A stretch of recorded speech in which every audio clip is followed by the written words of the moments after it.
కీర్తనల గ్రంథము 17వ అధ్యాయము.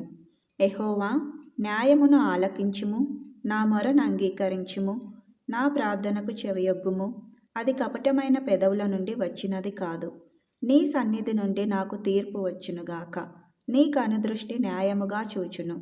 రాత్రివేళ నీవు నన్ను దర్శించి నా హృదయమును పరిశీలించితివి, నన్ను పరిశోధించితివి. నీకు ఏ దురాలోచనయు కానరాలేదు. నోటి మాట చేత నేను అతిక్రమింపను. మనుషుల కార్యముల విషయమైతే బలాత్కారుల మార్గముల తప్పించుకొనుటకై నీ నోటి మాటను బట్టి నన్ను నేను కాపాడుకొని ఉన్నాను. నీ మార్గములయందు నా నడకలను స్థిరపరచుకొని ఉన్నాను.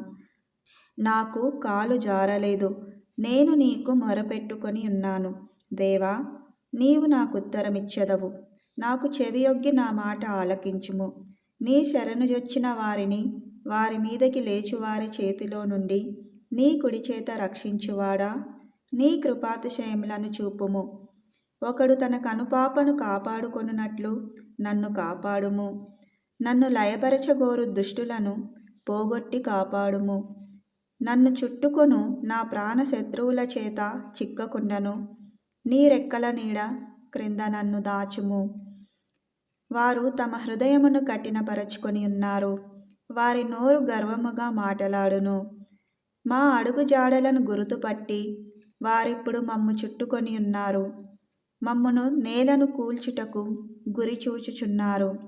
వారు చీల్చుటకు ఆతురపడు సింహము వలెను, చాటైన స్థలములలో పొంచు కొదమ సింహము వలెను ఉన్నారు. యెహోవా, లెమ్ము, వానిని ఎదుర్కొని వానిని పడగొట్టుము. దుష్టుని చేతిలో నుండి నీ ఖడ్గము చేత నన్ను రక్షింపుము. లోకుల చేతిలో నుండి ఈ జీవిత కాలములోనే తమ పాలు పొందిన ఈ లోకుల చేతిలో నుండి నీ హస్తబలము చేత నన్ను రక్షింపుము. నీవు నీ దానములతో వారి కడుపు నింపుచున్నావు. వారు కుమారులు కలిగి తృప్తి నొందుదురు. తమ ఆస్తిని తమ పిల్లలకు విడిచిపెట్టుదురు.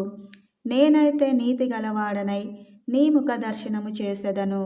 నేను మేల్కొనున్నప్పుడు నీ స్వరూప దర్శనముతో నా ఆశను తీర్చుకొందును.